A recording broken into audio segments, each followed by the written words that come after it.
I'm just going to answer this and be as blunt as possible because I really cannot stand like the morning show sometimes with some of the takes that are made, the media with some of the takes that are made. It's one thing with fans because it's what we do as fans. We make fun of other players and fan bases and teams depending on how they do.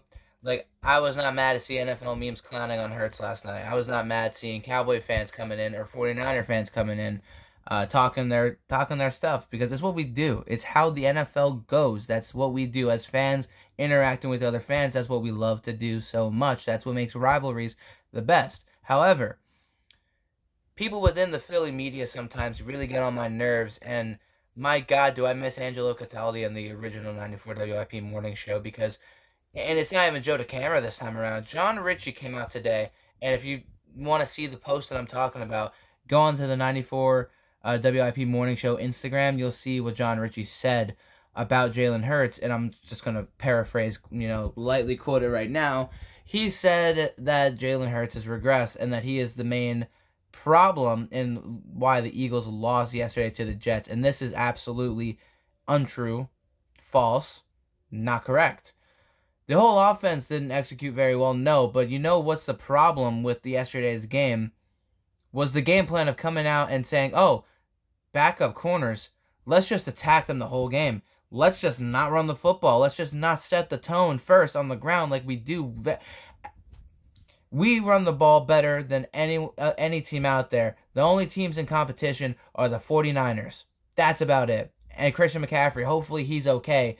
They lost their running back yesterday, and they lost the football game.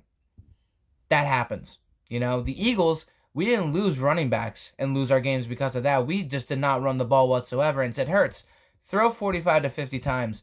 And, let's see how we do. Lose Lane Johnson along the way. Oh, let's keep pass blocking with Jack Driscoll. Don't give him any help on the right side.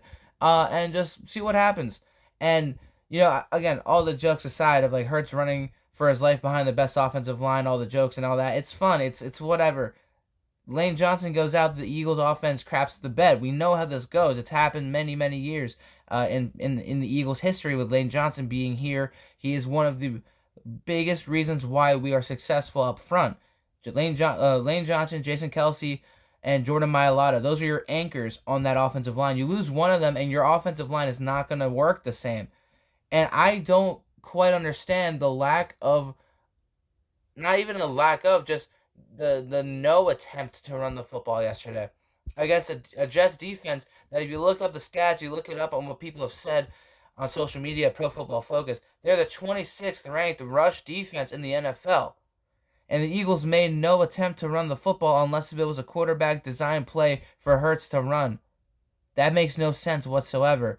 And yeah, it's Hurts that two very great defensive plays to pop the ball loose of Dallas Goedert to make it a tip drill interception, and one man getting a hand on Jalen Hurts' arm, forcing a bad pass to just float up into the air.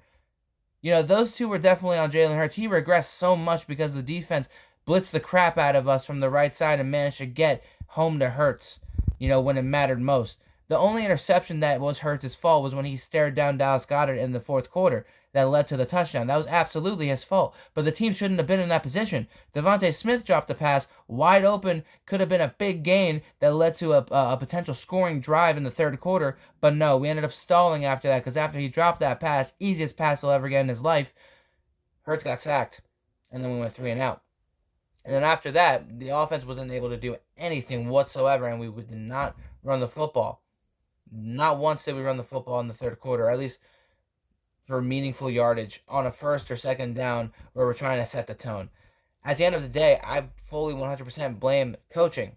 Brian Johnson and Nick Sirianni for yesterday's loss, along with that Jalen Hurts. I will take into account that, yes, he had some turnovers. Yes, he didn't play great in certain spots, but he made some great plays with his feet through the ball where he needed to throw, and we saw a couple of pivotal drops and a lot of bad play calling yesterday, and no attempt to run the football, no balance whatsoever on the offense.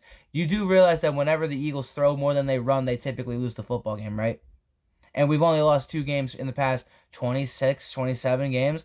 Oh, and Hurts has regressed because his numbers right now aren't great. Stop looking at the numbers and look at the facts And the fact of the matter is that we need our offensive coordinator to be better, and we need the offense to execute better, and we need to get healthy, and all around we need to do better, and that includes Jalen Hurts, but he has not regressed, and he is not the reason why we lost yesterday's game.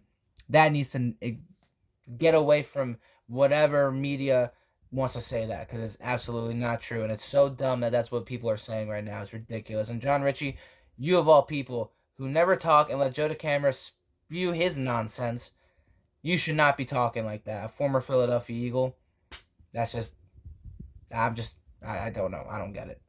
Jalen Hurts is not the problem right now. Everything else right now, coaching-wise, is.